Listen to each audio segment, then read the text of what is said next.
There's nothing else that could do that in that way. It is like we will no longer go around hills, but we fly over the hills. We pulled together a team from places like Boeing, SpaceX, Google, Lockheed Martin. And it's an honor for Zipline to partner. Rwanda is known as the land of 1,000 hills. It is a very difficult country in terms of topography, and many areas are hard to reach. Traversing that terrain to get to a rural village can take hours, even though it's a very short distance. Today, if a mother is giving birth and suffers from postpartum hemorrhaging, her life is dependent on getting a blood transfusion. There are many different types of blood types. They have a limited shelf life. And the challenge is when you need blood, you need it immediately. But it is unpredictable which geography that will occur in. Hospitals that are in more remote areas can have a very hard time getting enough reliably supplied blood. The time to order and get the supplies by truck is just too late. There's no way that we can overcome the time that it takes to get anywhere during the rainy season. And people would say, okay, during the rainy season, we're just not going to make it. The best case scenario, it would take at least 4 hours. But with Zipline, we are looking at cutting that 4 hours to something like 15 minutes. It is a team of Rwandese who came together with Zipline to groom the project and to make it happen in Rwanda. Their ultimate vision is to put each and every one of those 11 million citizens within a 15 to 35-minute delivery of any essential medical product that they could need. And that's a revolutionary idea for any country in the world. The use of drones to deliver life-saving medical products can overcome the lack of road infrastructure. We need to let our imagination soar. When you have a commodity, rare in supply, that might be an unusual blood type or something like a rabies vaccine, and you need it immediately, the idea that we could use a drone to be able to deliver this to the country is absolutely brilliant. There's nothing else that could do that in that way. It is like we will no longer go around hills, but we fly over the hills. We've pulled together a team from places like Boeing, SpaceX, Google, Lockheed Martin. And it's an honor for Zipline to partner with the government of Rwanda. We place a hub next to an existing medical warehouse, and it instantly enables that warehouse to make hundreds of deliveries per day to any location within range. The doctor sends us their order by text, by phone call, whatever's convenient.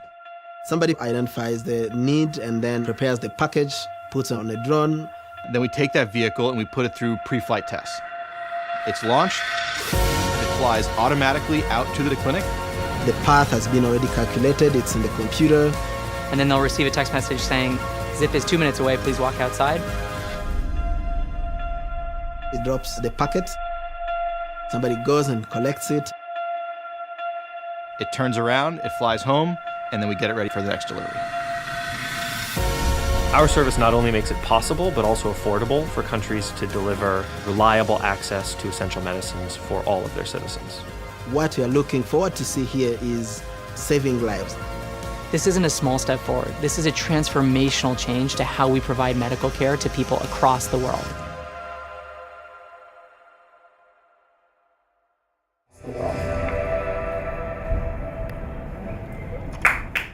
Echo the words of Philip from the World Economic Forum last night. I think it is, if you had asked most people where the first place that would happen, you would have gotten a lot of answers. But I think it's absolutely remarkable that a small, fast-moving, innovative country like Rwanda is going to lead the world in terms of using this technology to save lives. So over the last year of working very closely with Dr. Minegwaho and Minister Phil, we have been inspired by their vision to innovate and use technology in a way that can really have a positive impact in this country and beyond. And we're going to work really hard to serve that vision. So, thank you. Meeting our friends during the WEF, talking about the fourth industrial revolution, and talk about what the future might look like when there is a convergence of these, digital technologies coming with, the interaction with the human beings, looking at things like, drones, technology, robotics, big data, things which look like futuristic in nature, But what people didn't realize is that it's happening today. So I think it's very significant to have this press conference to provide a kind of proof, a demonstration that the future is arriving faster than people think. So, as my friend William has said, and Keller earlier on, it has taken a great team effort for us to be able to get to this moment. We are learning from the government side. There is a lot of things that we are learning. And I'm talking about the people in charge of technology, the people in charge of airspace management, the people in charge of education, science and technology, engineering. This is for us as a country a big opportunity to learn and move forward an initiative that I believe is going to truly shape the future. My preferred line has to do with saving lives, but I save the thunder to the Minister of Health. Thank you very much, and with that, and with that, I'd like to introduce Honorable Dr. Agnes Beniguajo, the Minister of Health, to share some. So, good afternoon, everybody. So, we are very happy in the health sector to be in front of technology revolution like we used to do. Saving life, yes, we have studied that if we manage to use this new technology, we can save life and in a serious manner. As my colleague, Minister Philbert, said, we are still studying it. It's going to change drastically the procurement chain, especially in case of emergency. And I think we are ready for it. There is a lot of advantage. Of course, when we are pioneer, we are going to learn as doing, and I think all partners in this industrial revolution technology for service providing, we are going to learn a lot. If Rwanda can do it with our geography, with the level of technology we are, with the structure of the health sector we have, with the need of our population that is really, there is no corner of Rwanda without population and without needs. If we manage to do that, of course, every country will manage to do it. So we are very, very happy to be pioneer, and having little gadgets like that are flying, it's fun, huh?